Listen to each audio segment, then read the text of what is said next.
Bonjour les amis, j'espère que vous allez bien.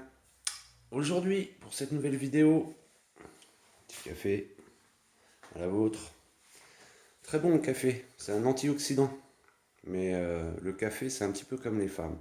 À petite dose, ça excite, à haute dose, ça énerve. Voilà, c'était la boutade de la journée. C'était histoire de raconter une connerie. Voilà, alors aujourd'hui, plusieurs points. Tout d'abord, on va commencer par la fameuse Thunder Tiger sur laquelle je vous avais dit que je voulais changer de moteur. Voilà, c'est fait. J'ai mis un beau moteur. Il me reste deux, trois petites choses à faire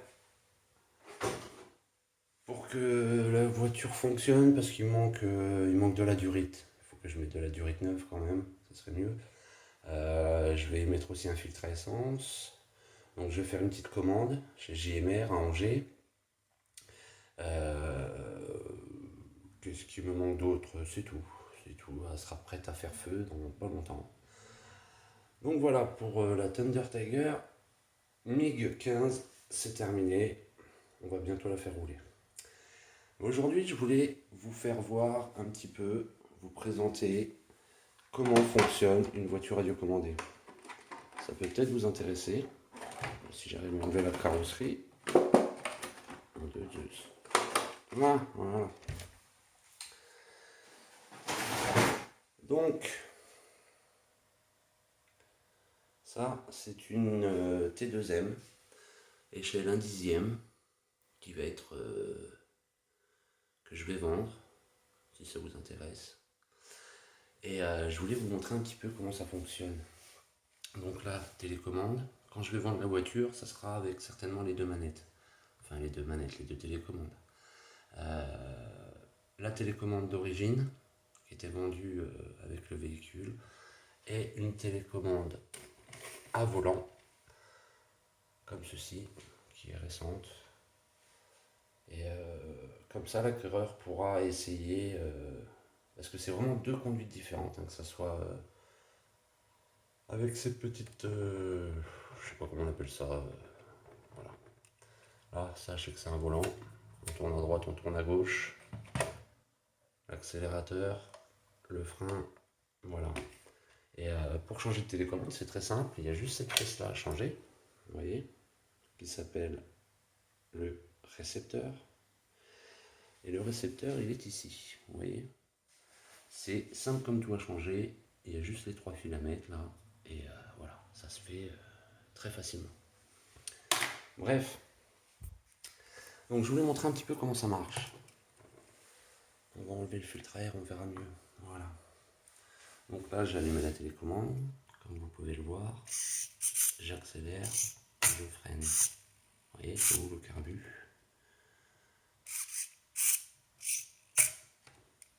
Là, la direction.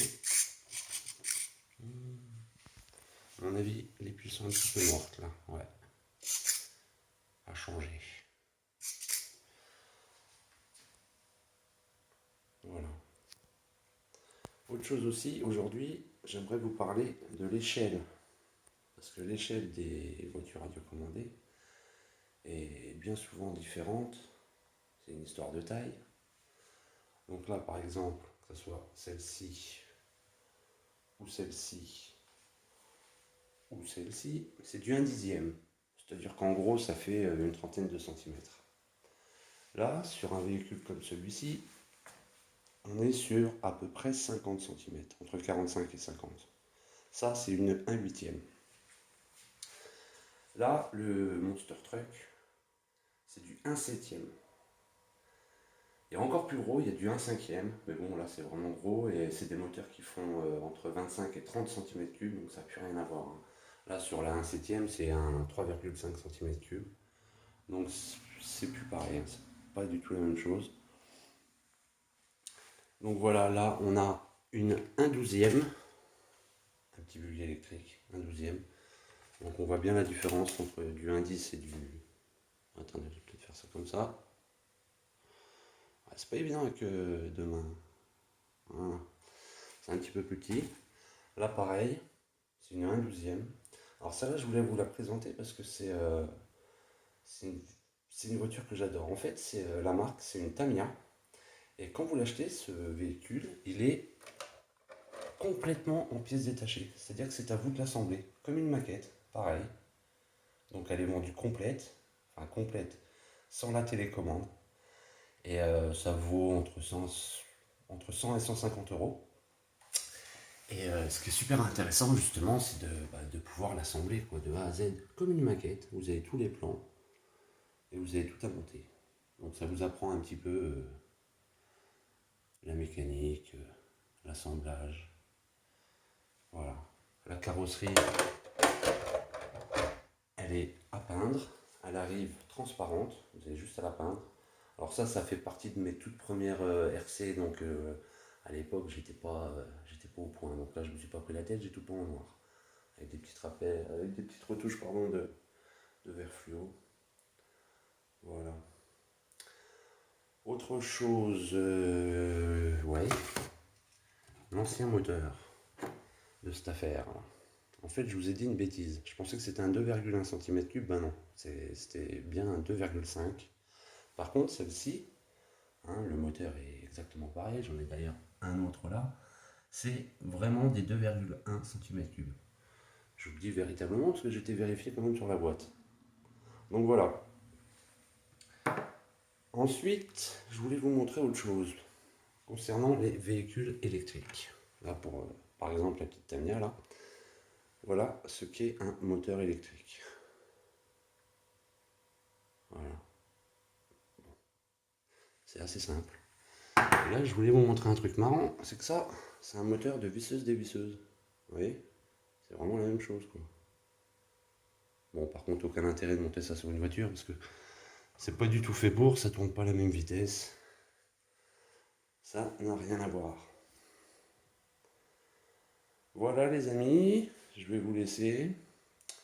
J'ai une petite vidéo en préparation qui va peut-être vous intéresser. J'ai un ami qui a une super collection de RC thermiques, électriques. Il a des bateaux. Et je vous montrerai aussi une petite surprise.